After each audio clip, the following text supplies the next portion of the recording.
Hey guys, welcome back to the channel पर आपका एक बार फिर से स्वागत है। आज के इस वीडियो में हम बात करेंगे कि डीएसएसबी के जो एग्जाम होने हैं आपके मार्च के सेकंड वीक में, उनकी क्या गाइडलाइंस है, क्या ड्रेस कोड होगा, किस मोड में एग्जाम होगा, क्या चीजें आपको साथ लेकर जानी है, क्या कोविड-19 की एसओपी है जो आपको फॉलो करनी है। तो वीडियो को अंत तक जरूर देखिएगा। वीडियो कैसी लगी कमेंट सेक्शन में जरूर बताइएगा। कोई भी डाउट, कोई भी क्वेरी है आपको D triple S B exam से रिलेटेड, तो आप नीचे कमेंट सेक्शन में कमेंट कर सकते हैं। और जो लोग नए हैं चैनल पर, चैनल को सब्सक्राइब करके बेल आइकन को प्रेस करना ना भूलें। ये बिल्कुल फ्री ऑफ कॉस्ट है और इससे आपको हर एक अपडेट टाइम पर मिलेगी। तो चलिए देख लेते हैं। एग्जाम डेट हम ऑलरेडी देख चुके हैं, जो मैंने आपको बताई थी 19 मार्च, 20 मार्च और 27 मार्च को इन पोस्ट के लिए एग्जाम है। तो एग्जाम की गाइडलाइंस अब देख लेते हैं क्या है। Reporting time and examination time for the candidates at the examination center on the day of examination is mentioned in the admit card। जो रिपोर्टिंग टाइम होगा आपका और जो एग्जाम का टाइम होगा, वो दोनों ही आपके एडमिट कार्ड पर मेंशन होंगे। कोई भी कैंडिडेट एग्जामिनेशन सेंटर में एंटर नहीं कर सकता है जब आपका रिपोर्टिंग टाइम एंड हो जाए। जितना आपको रिपोर्टिंग टाइम दिया गया है, उससे पहले ही आपको एग्जामिनेशन सेंटर पे पहुंचना है, ताकि आप अपना एडमिट कार्ड दिखा सको, अपना आईडी प्रूफ दिखा सको और उसके बाद आप एंट्री ले सको।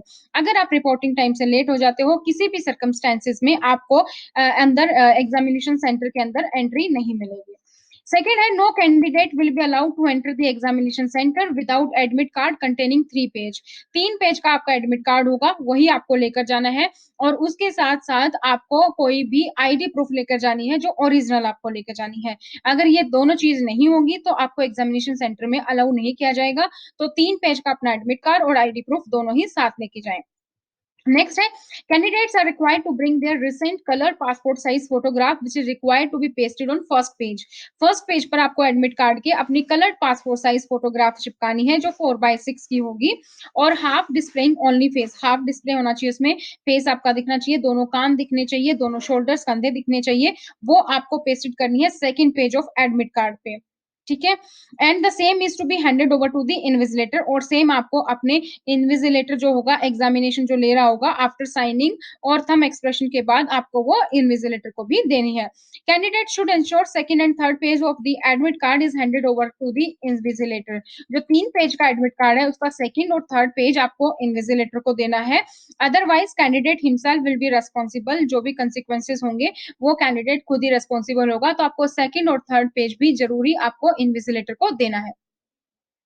The candidates are directed not to carry pen, pencil box with them as pen is being provided by the board। Pen आपको बोर्ड की तरफ से दिया जाएगा, तो आपको कोई भी पेंसिल बॉक्स, आपको कोई भी पेन, पेंसिल या कोई भी आपको किसी भी तरीके का आपको अपने साथ नहीं लेकर जाना है। Duration of the examination is of 2 और 3 आवर्स एज अप्लाइकेबल। एग्जाम की जो ड्यूरेशन है 2 और 3 घंटे होगी, जो भी आपके डिपेंडिंग ऑन एग्जामिनेशन है उसके बेसिस पर। नेक्स्ट है, there will be negative marking for wrong answers. 0.25 mark will be deducted for each wrong answer. तो नेगेटिव मार्किंग है, इस बात का आपको ध्यान रखना है। 0.25 मार्क्स आपका डिडक्टेड हो जाएगा हर एक गलत आंसर के लिए। The e admit card for the above mentioned post code are being uploaded on the website DSSB। जो भी ई एडमिट कार्ड है वो आपको वेबसाइट पर मिल जाएगा। जैसे ही एडमिट कार्ड रिलीज हो जाएगा दोस्तों, उसकी नोटिफिकेशन आपको हमारे चैनल के माध्यम से मिल जाएगी। तो अगर अभी तक भी आपने चैनल को सब्सक्राइब नहीं किया है, तो चैनल को सब्सक्राइब कर लीजिए और बेल आइकन को प्रेस कर लीजिए, ताकि जैसे ही वीडियो अपलोड हो उसकी नोटिफिकेशन आपको मिल जाए। डिटेल्ड इंस्ट्रक्शन जो भी ई एडमिट कार्ड को डाउनलोड करने की है, वो आपको ऑफिशियल वेबसाइट पर मिल जाएगी। E admit cards are being issued purely on the basis of information furnished by the candidates in their application. जो भी कैंडिडेट्स ने अपने एप्लीकेशन में इंफॉर्मेशन दी है, ई एडमिट कार्ड उसी के बेसिस पे होंगी।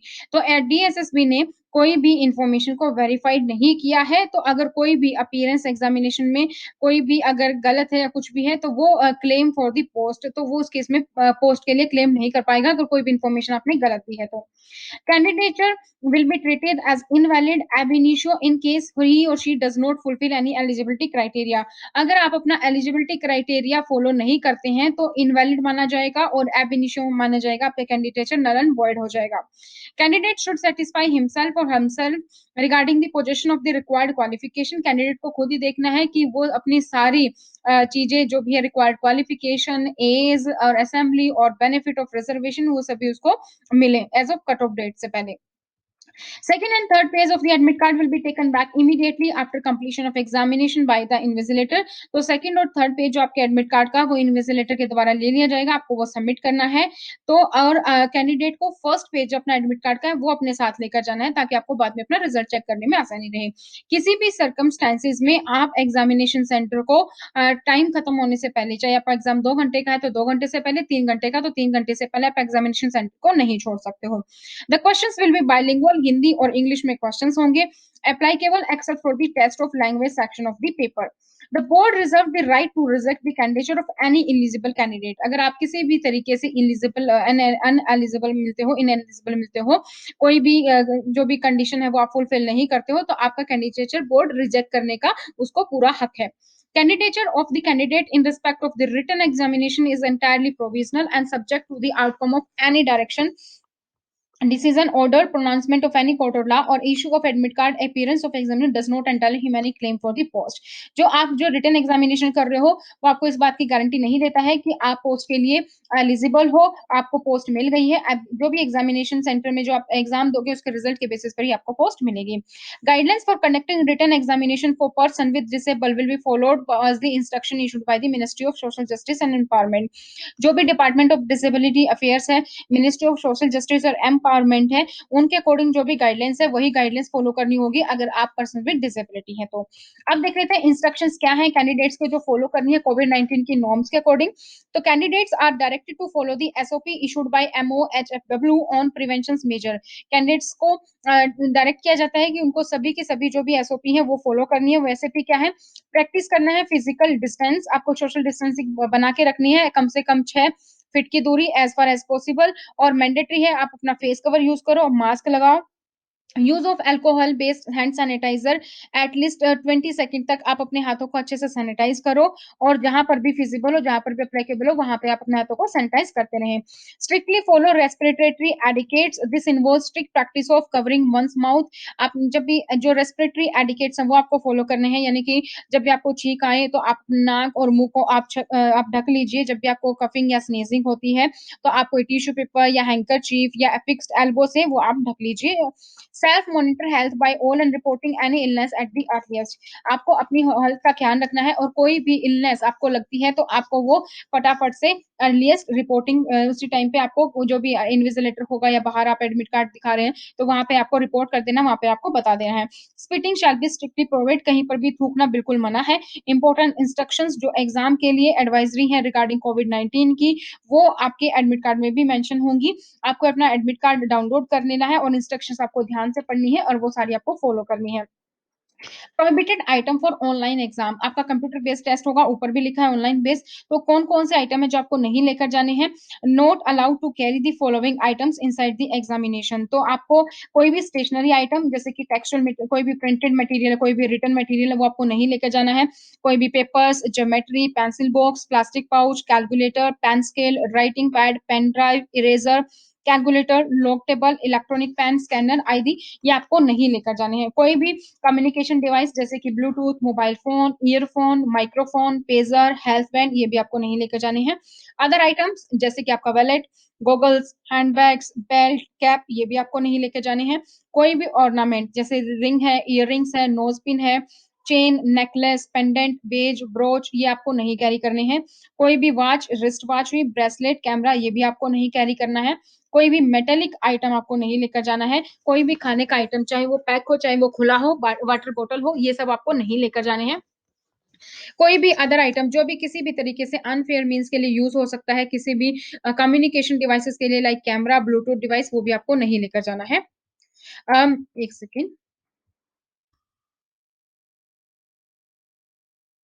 No arrangement will be made at the centre for keeping items. जो भी ऐसा सेंटर पे कोई अरेंजमेंट नहीं होंगे इस तरीके की आइटम्स को कीप करने के।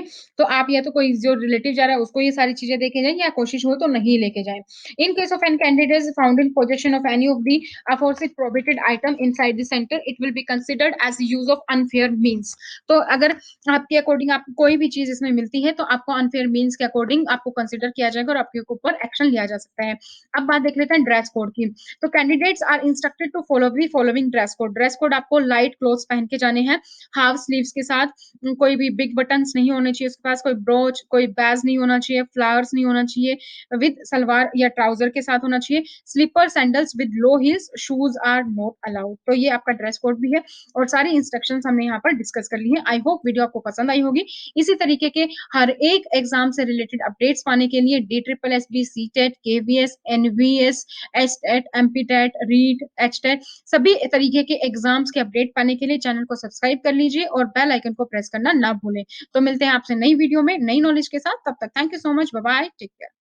और अगर आप किसी भी कॉम्पिटिटिव एग्जाम की तैयारी कर रहे हैं, सीटेट, DSSB, केवीएस, एनवीएस, कोई भी टीचिंग एग्जाम हो, किसी भी स्टेट का टेट हो या फिर एसएससी, बैंकिंग, रेलवे, तो आप इसी हेल्पलाइन नंबर पर कॉल करके नोट्स भी ऑर्डर कर सकते हैं और घर बैठकर सेल्फ स्टडी कर सकते हैं। इससे पहले अगर आप लोग हमें इंस्टाग्राम पर अभी तक फॉलो नहीं करते हैं सोशल मीडिया पर, तो फॉलो कर सकते हैं इंस्टाग्राम पे study_portal_2020 से। फेसबुक से आप हमें कर सकते हैं स्टडी पोर्टल के नाम से पेज और ग्रुप पे, और टेलीग्राम से स्टडी पोर्टल, टेलीग्राम पर भी स्टडी पोर्टल के नाम से आप चैनल को सर्च कर सकते हैं। अगर अभी तक आप लोग हमसे व्हाट्सएप के माध्यम से नहीं जुड़े हैं, तो व्हाट्सएप के माध्यम से जुड़ने के लिए आप लोगों को क्या करना है, 8447410108 पर हमें व्हाट्सएप कर देना है। आपका नाम, अपना शहर, अपना एग्जाम और अपना सब्जेक्ट लिखिए। एग्जाम्पल के लिए आपका नाम रितु है, आप दिल्ली से हैं, केवीएस से, पॉलिटी है, इस तरीके से आपको लिखना है ताकि हम आपका नंबर को सेव कर पाए और जैसे ही कोई भी आपके एग्जाम से रिलेवेंट इन्फॉर्मेशन हो वो आपको मिल जाए। तो चलिए अब नोटिस